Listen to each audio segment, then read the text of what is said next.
નમસ્કાર દર્શક મિત્રો, તમે જોઈ રહ્યા છો સાંઈ ગ્રુપ ન્યૂઝ સંચાલિત નવસારી લાઈવ અને ઝટપટ ન્યૂઝ।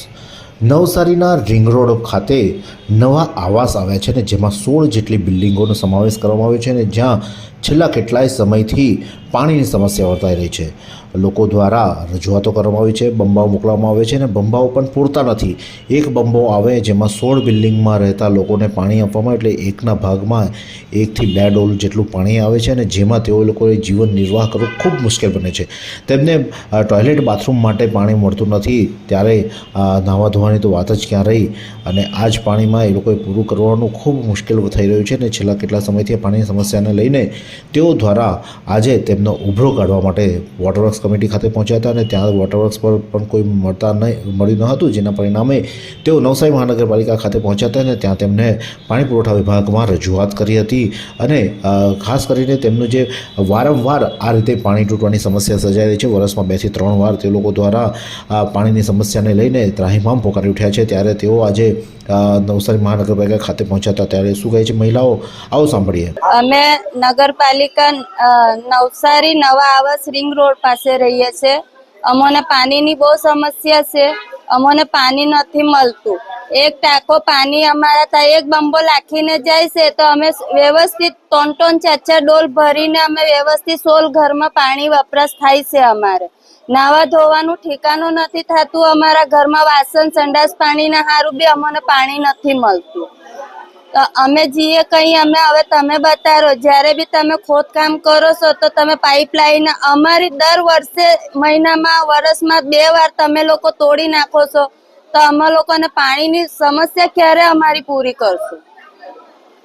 ને અમે પહેલા ગયા તા ટાંકીવાળા ઓફિસે, તઈ ગાડી અમને કહેવામાં આવ્યું કે અહીંયા ગાડી સાહેબ નથી। અમે લખીને નંબર બધું આપીને આવ્યા ને એમ કીધું કે તમે નગરપાલિકામાં જાઓ, નગરપાલિકામાં તમારી સંભાળશે। એટલે અમે નગરપાલિકામાં આવ્યા તો નગરપાલિકામાં બી અમે આ લોકોએ બધું લખીને આપ્યું। હવે ભાઈ કહે છે કે હવે તાંગરી આજે પાણી ચાલુ થઈ જશે, તો અમે કીધું તમે આજે ચાલુ કરો, તમે સાંજ સુધીમાં પાણી ચાલુ કરો, પણ એ અમને સમસ્યા નથી। તમે બંબા ભરીને પાણી અમારા ત્યાં મોકલવાનું કરો તો અમને થોડુંક રાહત મળે। ईश्वर यहाँ है धरती पर, आंखों में, दिलों में। आओ मनाएं 14 फरवरी मातृ पितृ पूजन दिवस। मातृ देवो भव, पितृ देवो भव। We owe everything to our parents. Let's celebrate 14th February as Parents Worship Day. मातृ देवो भव, पितृ देवो भव। मैं रुस्तमवाड़ी आस में रहती हूँ। मेरा नाम मीना बेन है। हमारे को पानी की समस्या आज 10 दिन से हमारे यहाँ पानी नहीं आ रहा है। बम्बा बुलाते तो एक बम्बा हम कितने दिन चलाएंगे? हमारी बिल्डिंग में 16 घर है और इधर इनको बोलते थे, ये बोले बन गया है पर पानी आ रहा है नहीं है, किधर जा रहा है पता नहीं है।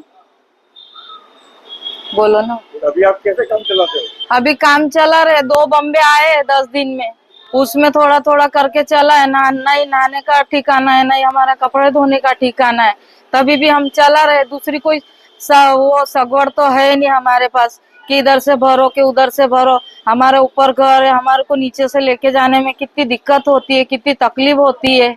कोई इंसान गिर जाता, बुढ़े भी रहते हैं वहाँ, जिनका उनका कोई नहीं है भरने वाला। और टाके में पानी चालू होता तो हम मोटर से ऊपर चढ़ा लेते, सबके घर में नल चालू हो जाता। और अभी 10 दिन से हमारे यहाँ पानी नहीं आ रहा, कोई देखने नहीं आता, कोई बोलने नहीं आता कि भाई तुम्हारे यहाँ पानी आया कि नहीं आया। बस नगर पालिका में आपने अभी बोला तो क्या आपको बोला? अभी उधर हम बड़ी टाकी पे गए थे तो वहाँ वो एक आदमी था, उसने ऐसा बोला कि भाई यहाँ साहिब नहीं है तो तुम लोग नगर पालिका जाओ। वहाँ मतलब अर्जी लिखे है, बोले साहिब आएंगे तो हम बता देंगे। तो वहाँ लिखा कि हम लोगों नगर पालिका में आए। फिर इन लोगों ने ऐसा बोला कि अभी दोपहर तक पानी नहीं आएगा तो हम बम्बा भेजेंगे। નવા આવાસ ખાતે રહેતા લોકોનો અત્યારે હાલમાં પાણી વગર જીવવું મુશ્કેલ બન્યું છે, ત્યારે તેઓએ આજે મોરચો લઈને નવસારી મહાનગરપાલિકા ખાતે પહોંચવામાં આવ્યો હતો અને તેઓએ રજૂઆત કરી હતી. તેમને આશ્વાસન આપવામાં આવ્યું છે કે આજે સાંજ સુધીમાં તમારું પાણી ચાલુ થઈ જશે, પરંતુ વર્ષમાં 2 થી 3 વાર આ રીતે પાણી કટની સમસ્યા સર્જાય છે. નવી ખોદકામ દરમિયાન તેમની મુખ્ય લાઈન દર વખતે તૂટી જાય છે અને જેના રિપેરિંગમાં લાંબો સમય કાઢવામાં આવે છે. અઠવાડિયે 10 દિવસ સુધી લોકોને પાણી ન મળવાને લઈને લોકો ત્રાહિમામ પોકારી ઉઠ્યા છે, ત્યારે આનો કોઈ કાયમી નિકાલ આવે તેવી પણ માંગ તેઓ દ્વારા કરવામાં આવી રહી છે. આ જ પ્રકારના અનવા સમાચાર માટે જોતા રહો નવસારી લાઈવ અને ઝટપટ ન્યૂઝ.